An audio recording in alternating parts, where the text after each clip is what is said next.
आपण बघताय माझा सिटी न्यूज पुण्यामधली बातमी आहे। दौंड तालुक्यातील कुरकुंभमध्ये समर्थ लॅबोरेटरीज कंपनीवर छापा टाकून अंमली पदार्थ जप्त करण्यात आलाय, ज्याची किंमत आहे 25 कोटी रुपये। मंदार गोंजारी आपल्या सोबत आहेत, आपले प्रतिनिधी। मंदार, कधीची ही घटना आहे, काय ताजे अपडेट्स? अश्विन, खरं तर काल या सगळ्या छाप्याला सुरुवात झालेली होती। कस्टम विभागाकडून पुणे जिल्ह्यामध्ये दौंड तालुक्यामध्ये कुरकुंभ औद्योगिक वसाहत आहे, कुरकुंभ MIDC आहे। हा केमिकल झोन म्हणून ओळखला जातो। या ठिकाणी अनेक केमिकल कंपन्या आहेत आणि या ठिकाणी समर्थ लॅबोरेटरीज नावानी एक लॅब सुरू होती। खरं तर या समर्थ लॅबोरेटरीजला कोणत्याही प्रकारची परवानगी नव्हती, या लॅबोरेटरीज कडे कोणत्याही प्रकारचं लायसन नव्हतं, असं कस्टम विभागाच्या अधिकाऱ्यांकडून सांगण्यात येत आहे।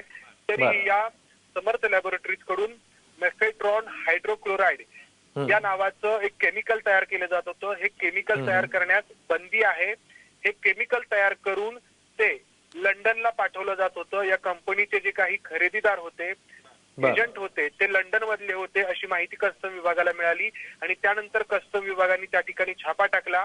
एकूण 4 जणांना अटक करण्यात आलेली आहे, ज्यामध्ये एका ब्रिटिश नागरिकाचा देखील समावेश आहे।